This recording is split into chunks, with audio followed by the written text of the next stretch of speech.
Before I jump in this video, I must add a disclaimer here. I will be giving my opinions on a game that has an ambiguous story. So when I cover the story elements in the video further on, I will be tackling it the way I understood it. While I would not call myself religious, I grew up in a Christian family, so religion played a huge role in my life. So my take on the story goes down the more religious route. Of course, when you play the game yourself, you will have your own take on the story. But I just wanted to get that out of the way. With that in mind, I think it will be a good time to jump in the video and give my honest opinion on a game that actually managed to scare the living daylights out of me, called Here They Lie.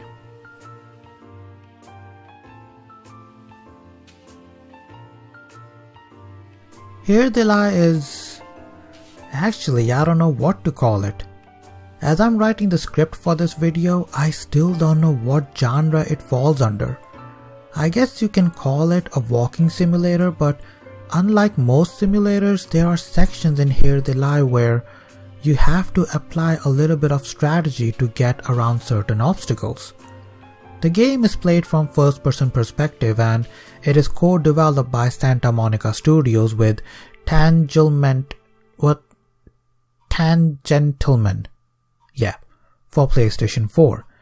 If you think the name Santa Monica Studio rings a bell, then that's probably because you must have heard of a game series called God of War. Yep, Santa Monica Studios developed the God of War series, and I gotta say they know how to utilize the console's power and get every bit of juice out of it. And they did the same thing with Here They Lie. From what I could gather, the game was originally developed for PlayStation VR only, but I guess they updated it to be played without it. The game has a distinct art style, and the last time I was impressed by a game like that was White Knight, and that was an indie game. Right off the bat, you will notice the grey shade of the world and how lifeless it feels. The world around you feels void of life, and when you do encounter other, let's just call them creatures because calling them humans would not be appropriate, you would wish to be left alone. Jumping ahead of myself here, I feel like I need to talk about the story at this point considering how story dependent the entire experience was. Once again, if you don't want the story to be spoiled, jump to the timestamp shown on the screen below. You have been warned. Also, once again, this is my interpretation of the story, so please don't hate me. You are allowed to have your own take. The game starts off with your character simply known as Buddy parting ways with a woman named Dana. It seems like Dana doesn't want you to leave. She thought everything was over between you two, but after spending a little bit of time together, she doesn't want you to go. No, it's a big decision. Come see me when you've made up your mind. But you do anyway. From there on in, it's a roller coaster ride filled with jump scares and tense set pieces.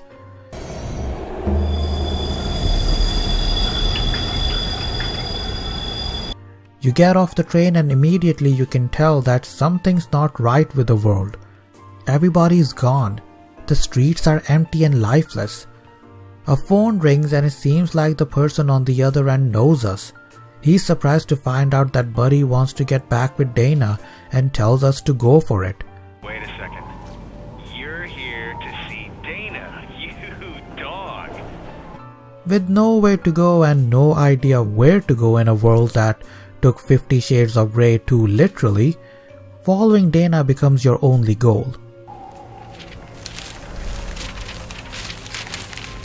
As you continue, you come across these demons who attack you if they spot you and if you move your flashlight on them.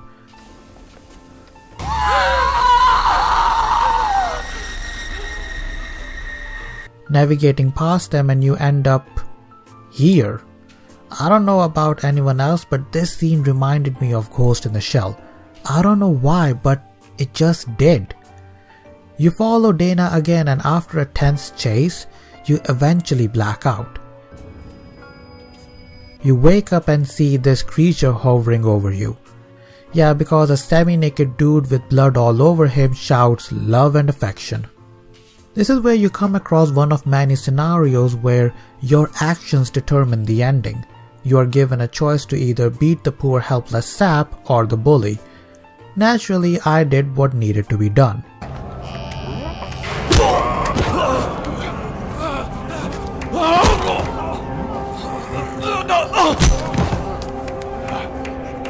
You make your way to what I can only describe as a red light district where humans are replaced with these animals and they enjoy taking part in adult activities.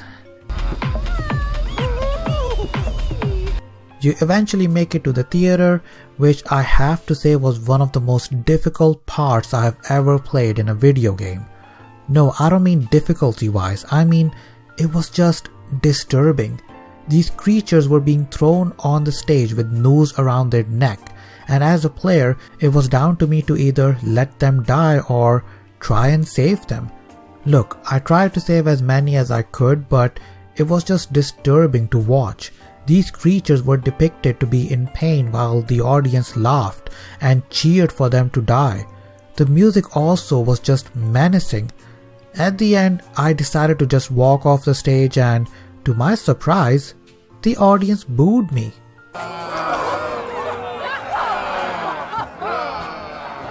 This is where I met the flame guy that burned everything in its path.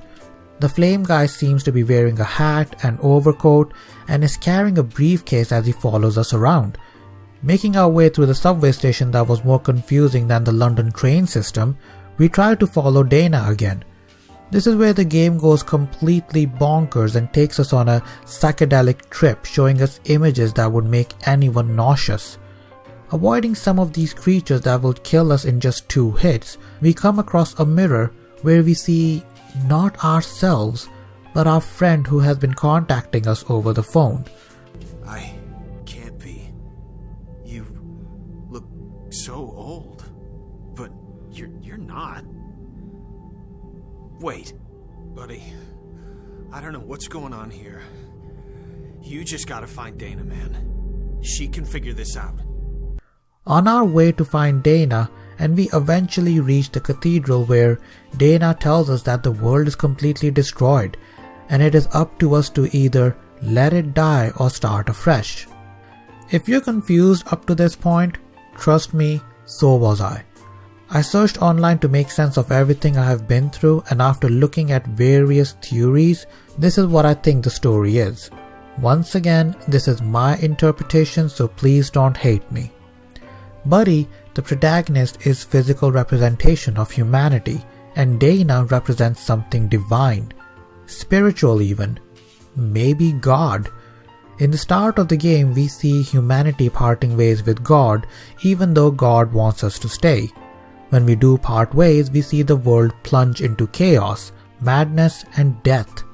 There is no life in the world anymore, and death roams in the darkness of our streets. As humans, our humanity is constantly tested, whether we choose to bully or stand against bullies, whether we choose to help or become part of the injustice. The red light district with animals acting like humans represent our animalistic nature, ready to give in to our carnal pleasures. They also represent the savagery of animals as they hunt and kill indiscriminately. Buddy, let me tell you a story. My neighbor would let his cat out every night, and it'd screech and yowl till God knows when. Whole neighborhood couldn't sleep. I warned my neighbor, but he kept letting it out. So, I took care of it. I didn't want to, buddy, but you know what? It had to be done.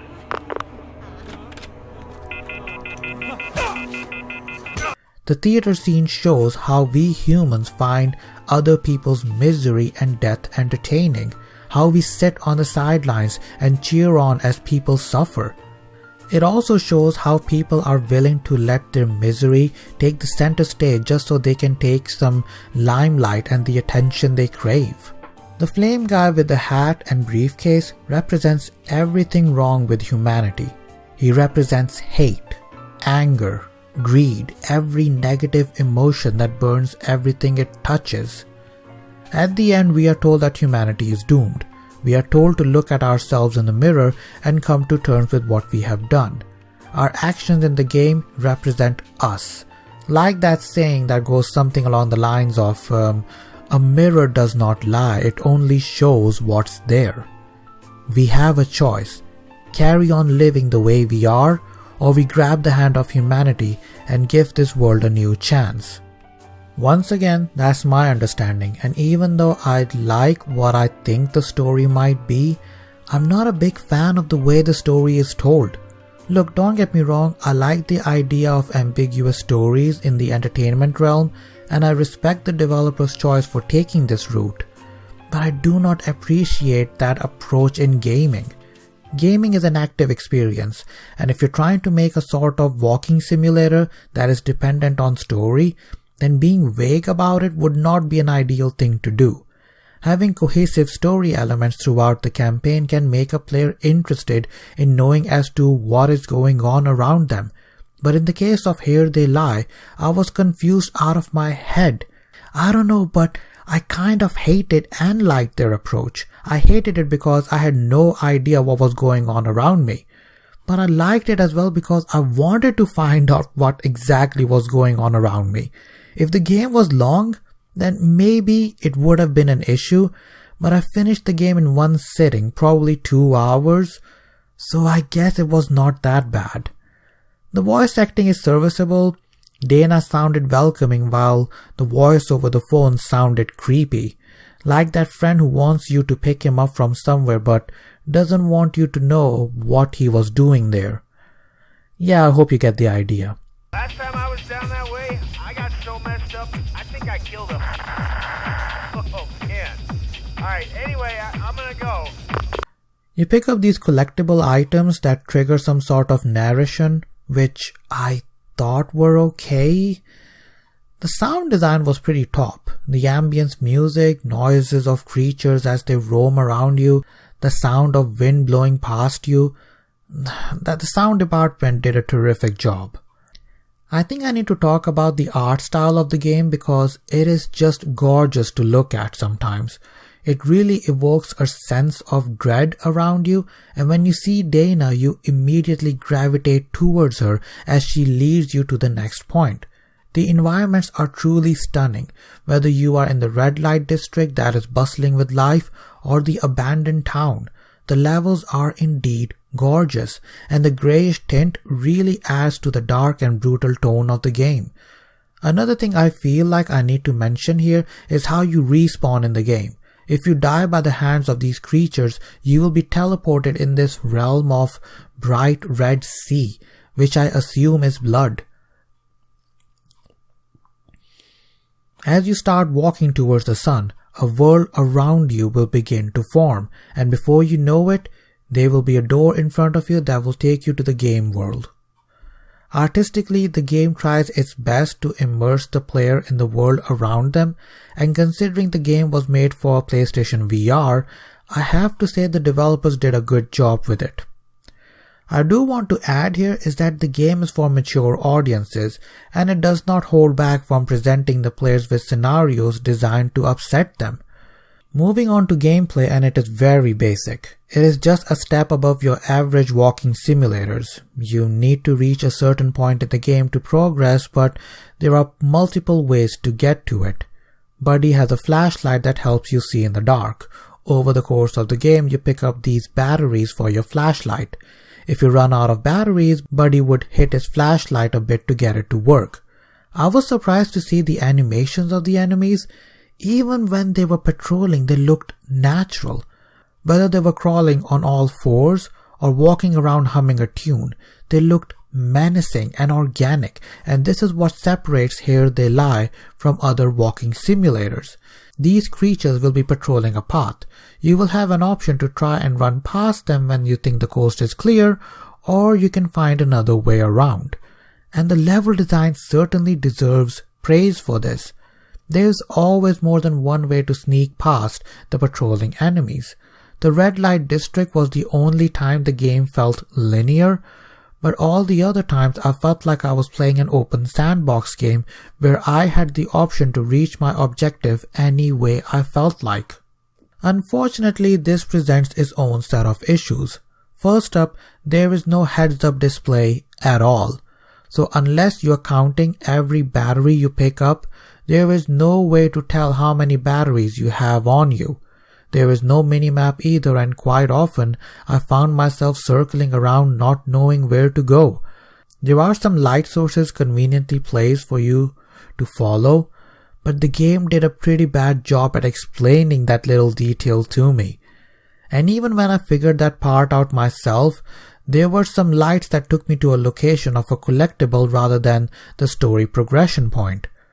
Not particularly frustrating, but when you have no idea what's going on around you and you simply want to move on because there are some creatures patrolling around that can kill you in 2 hits, then it becomes an issue.